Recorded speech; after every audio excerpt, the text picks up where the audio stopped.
गुरुदेव वशिष्ठ के हाथों में सारी व्यवस्था आ गई।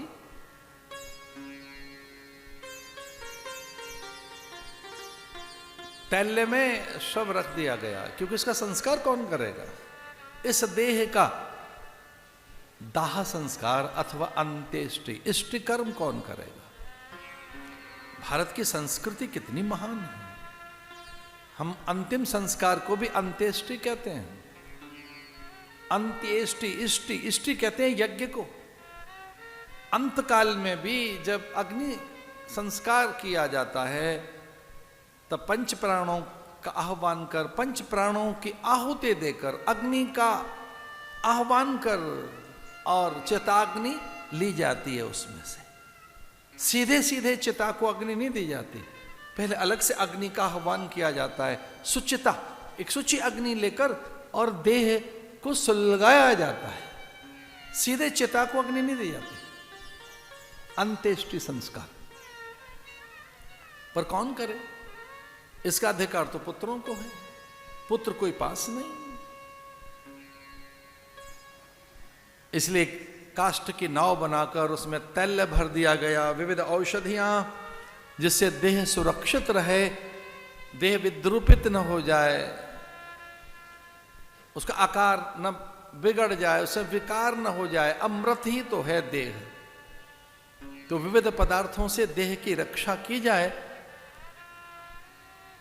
और गुरुदेव वशिष्ठ ने अत्यंत विश्वस्त दूत बुलाए, एक पत्र लिखा, कहा ये भरत को दे देना, जाओ दौड़ो वायु वेग से, यही सिद्धार्थ विजय जयंत शोक नंदन, श्रूयतामित कर्तव्यम सर्वानेव वेवम। सिद्धार्थ, विजय, जयंत, अशोक और नंदन नाम के 5 विश्वस्त अत्यंत विश्वस्त सेवक, उनको आदेश दिया गया कि कोई घटना नहीं बताना, दशरथ के मरण के समाचार आपके मुख से न निकले, अयोध्या के दुर्दशा, यहां का विलाप रोदन आपके मुख से नहीं निकलना चाहिए। भूल कर भी नहीं बताना कि राम वनगमन हो गया है, यह आपके मुख से न निकले कि कैकेयी ने कोई करतूत कर दी, कैकेयी को मंथरा ने कैसे बहकाया, क्या षड्यंत्र हुआ मंथरा और कैकेयी के द्वारा, किस प्रकार से वनगमन हो गया, राम मुनिवेश धारण कर बन गए हैं। अरे सिद्धार्थ, अरे जयंत, अरे अशोक, नंदन उनके नाम थे, जिनमें अत्यंत कुशल था। ऐसा उसे बुलाकर कहा कि आपका ये भेद रखना संभाल कर। उनमें सिद्धार्थ, विजय, जयंत, अशोक, नंदन नाम के 5 अत्यंत विश्वस्त गुप्तचर राजकर्मी, जो भेद नहीं खोलेंगे। सचिव ऐसा हो, सेवक ऐसा हो जो आपका भेद न दे दे। इसलिए आपके प्राणों की रक्षा, जीवन की रक्षा आपके सचिव के द्वारा, पाचक के द्वारा होती है। हा राम कहकर वो कौशल्या का हाथ पकड़कर कहने लगे, सुन मेरी बात सुन रही कौशल्या, अब मेरा अंत समय आ गया।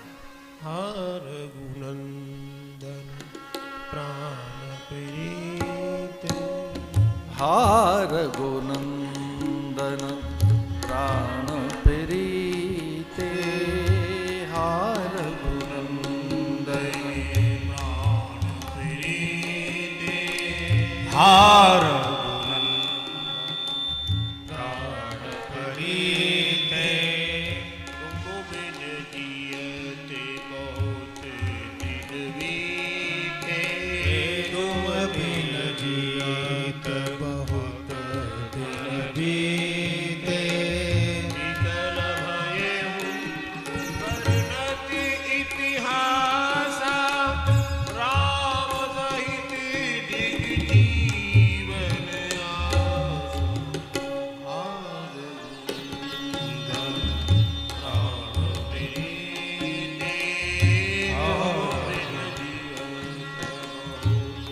कौशल्या को कहने लगे,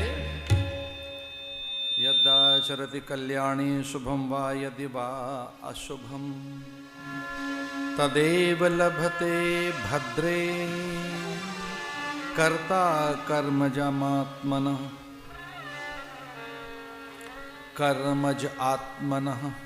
कर्मज, जिसने जो कर्म किया है उसका फल वो भोगेगा ही।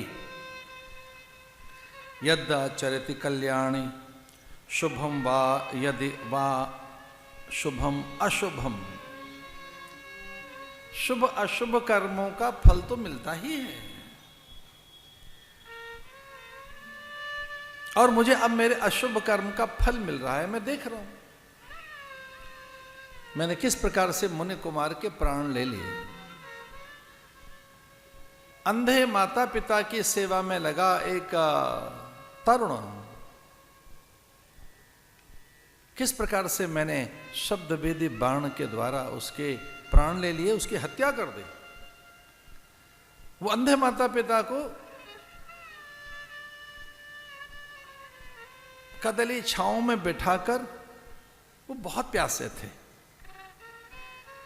कलश लेकर दौड़ा था जल लेने के लिए। माता पिता त्रसित थे, व्याकुल थे। वो कह रहे थे कि अब बालक हमसे सहा नहीं जाता, अरे पुत्र जा हमें जल पिला, जल्दी जल लेकर आ। वो दौड़ा हुआ गया था, मैं शब्द वेदी बाण का अभ्यास कर रहा था। बहुत दूर कहीं बैठकर मुझे ऐसा लगा कि कोई मृग उस नदी के तट पर है, और मैंने उस ध्वनि पर संधान किया। मृग को तो वो बाण लगा नहीं, वो उस मुनि कुमार की छाती में धंस गया। चित्कार से पूरा वन, जैसा मानो वन ही चीख रहा हो। मैं दौड़ा, देखा तो मेरे हाथों से अकारण ही एक कुमार की हत्या हो गई। बाण में निकालना चाहता था, लहू और बहने लगा। मरते हुए उस मुनि कुमार ने कहा था, अरे हत्यारे, तैने न केवल मेरी हत्या की है, मेरे मृत्यु का समाचार सुनकर माता पिता भी मर जाएंगे। इससे पहले कि मैं ही तुझे श्राप दे दूं, जा मेरे माता पिता को जल पिला करा।